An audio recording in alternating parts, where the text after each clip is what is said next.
നമസ്കാരം. പ്രധാന വാർത്തകളിലേക്ക് ഏവർക്കും സ്വാഗതം. ചടയമംഗലം കോൺഗ്രസ് മണ്ഡലം കമ്മിറ്റിയുടെ നേതൃത്വത്തിൽ ചടയമംഗലം പഞ്ചായത്ത് സെക്രട്ടറിയെ ഉപരോധിച്ചു. ആരംഭിച്ചു കഴിഞ്ഞു. ഇനി 5ഓളം കോറികൾക്ക് പ്രവർത്തനാനുമതിക്കായി പഞ്ചായത്തിൽ അപേക്ഷ വന്നിരിക്കുകയാണ്. ഈ നാട്ടിന്റെ സ്വൈര്യ വികാരം ഇത്രയും കോറികളെല്ലാം കൂടി ഇവിടെ പ്രവർത്തനം ആരംഭിച്ചാൽ തകരുമെന്നതിൽ യാതൊരു സംശയവുമില്ല. ഇത് ബാഹ്യമായ ലക്ഷ്യങ്ങളിൽ വെച്ചിട്ടാണ് ഈ കോറികൾക്ക് ഇത്തരത്തിൽ ലൈസൻസ് കൊടുക്കുന്നത്. ഈ ലൈസൻസ് കൊടുക്കുന്നത് യാതൊരുവിധ പരിസ്ഥിതി പഠനവും നടത്താതെ വരുന്നവർക്കെല്ലാം കോറികൾ നടത്തുന്നതിന് വേണ്ടി ലൈസൻസ് വ്യാപകമായി നിർബാധം കൊടുത്തുകൊണ്ടിരിക്കുന്നു. ഇത്തരത്തിൽ കൊടുത്തുകൾ നമ്മുടെ നാടിന്റെ പരിസ്ഥിതിക്ക് ദോഷകരമായി ബാധിക്കും. ഇവിടെ നാളുകളിൽ ഇവിടെ ഒരു കവളപ്പാറയോ ഇവിടെ ഒരു വയനാട് പോലെയുള്ള ദുരന്തങ്ങളോ ഇവിടെ സാക്ഷ്യം വഹിക്കുന്ന ഒരു സാഹചര്യത്തിലേക്ക് ഇത് പോകും. അതുകൊണ്ട് അടിയന്തരമായി ഈ കോറികൾക്ക് ഇത്തരത്തിൽ യാതൊരുവിധ മാനദണ്ഡങ്ങളും പാലിക്കാതെ യാതൊരുവിധ പരിശോധന നടത്താതെ അനുമതി കൊടുക്കാനുള്ള തീരുമാനത്തിൽ നിന്ന് പഞ്ചായത്ത് കമ്മിറ്റിയും അതുപോലെ മറ്റ് അധികൃതരും പിന്നോട്ട് പോകണമെന്നാണ് കോൺഗ്രസ് പറയാനുള്ളത്. പഞ്ചായത്ത് ഓഫീസിലേക്ക് കോൺഗ്രസ് മണ്ഡലം കമ്മിറ്റിയുടെ നേതൃത്വത്തിൽ പ്രതിഷേധവുമായി എത്തിയ പ്രവർത്തകർ പഞ്ചായത്ത് സെക്രട്ടറിയെ ഉപരോധിച്ചു.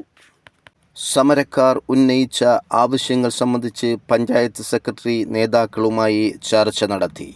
പാറഖനനത്തിന് അനുമതി നൽകിയിട്ടുള്ള സ്ഥലങ്ങളിൽ നിബന്ധനകൾ പാലിച്ചില്ലെങ്കിൽ പഞ്ചായത്തിൻ്റെ അധികാരമുപയോഗിച്ച് സ്റ്റോപ്പ് മെമ്മോ നൽകുമെന്ന് പഞ്ചായത്ത് സെക്രട്ടറി ഉറപ്പു നൽകി.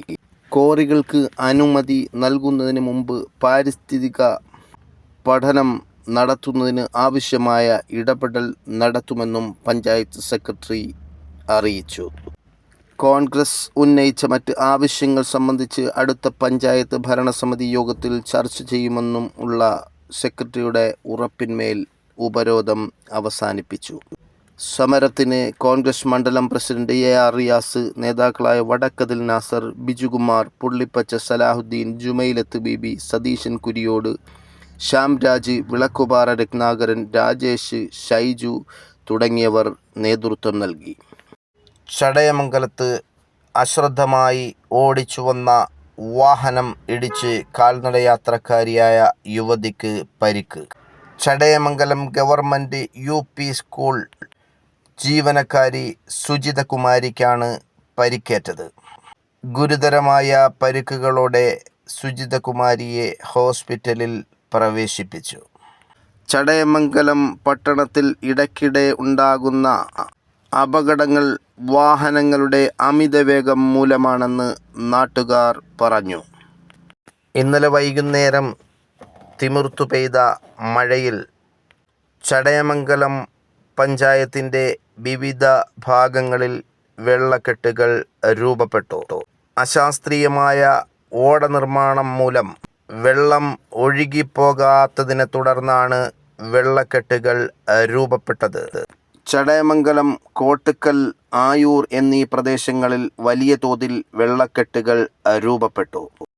കഴിഞ്ഞ ദിവസം കല്ലമ്പലം പുല്ലൂർ മുക്കിൽ ബൈക്ക് അപകടത്തിൽ പരിക്കേറ്റ് ചികിത്സയിലായിരുന്ന 2 പേർ കൂടി മരണപ്പെട്ടു. കല്ലമ്പലം കരവാരം തോട്ടക്കാട് വടക്കോട്ടുകാവ് അക്ഷയ് ഭവനിൽ 21 വയസ്സുള്ള അക്ഷയ്, നെടുമ്പറമ്പ് തോക്കാല ചരുവിള വീട്ടിൽ 18 വയസ്സുള്ള അനന്തു എന്നിവരാണ് മരണപ്പെട്ടത്. കല്ലമ്പലം വട്ടക്കോടുകാവിൽ ഇന്നു പുലർച്ചെ മോഷണം നടത്തിയ ആളിനെ പോലീസ് തിരയുന്നു. ഇന്നു പുലർച്ചെ 3 മണിയോടുകൂടി വട്ടക്കോടുകാവിൽ മോഷണം നടത്താനെത്തിയ ആളിൻ്റെ CCTV ദൃശ്യങ്ങളാണ് നമ്മൾ കാണുന്നത്. ഈ ആളിനെക്കുറിച്ച് ഏതെങ്കിലും തരത്തിലുള്ള വിവരം അറിയുന്നവർ കല്ലമ്പലം പോലീസ് സ്റ്റേഷനുമായി ബന്ധപ്പെടണമെന്ന് അറിയിക്കുന്നു. വയനാട്ടിൽ ഉരുൾപൊട്ടലിൽ വീട് നഷ്ടപ്പെട്ട 100 പേർക്ക് വീട് നിർമ്മിച്ചു നൽകുമെന്ന് തമിഴ്നാട് വ്യാപാരി സംഘടന. കേരള സർക്കാരുമായി സഹകരിച്ച് സംഘടനയിലെ അംഗമായ നീലഗിരി സ്വദേശി വിട്ടു നൽകുന്ന സ്ഥലത്താണ് 100 വീടുകൾ നിർമ്മിച്ചു നൽകുന്നതെന്ന് വ്യാപാരി സംഘടനാ പ്രസിഡന്റ് AM വിക്രമരാജ അറിയിച്ചു. വാർത്തകൾ അവസാനിക്കുന്നില്ല. പുതിയ വാർത്തകളും വിശേഷങ്ങളുമായി വീണ്ടും കാണുന്നതുവരെ നന്ദി, നമസ്കാരം.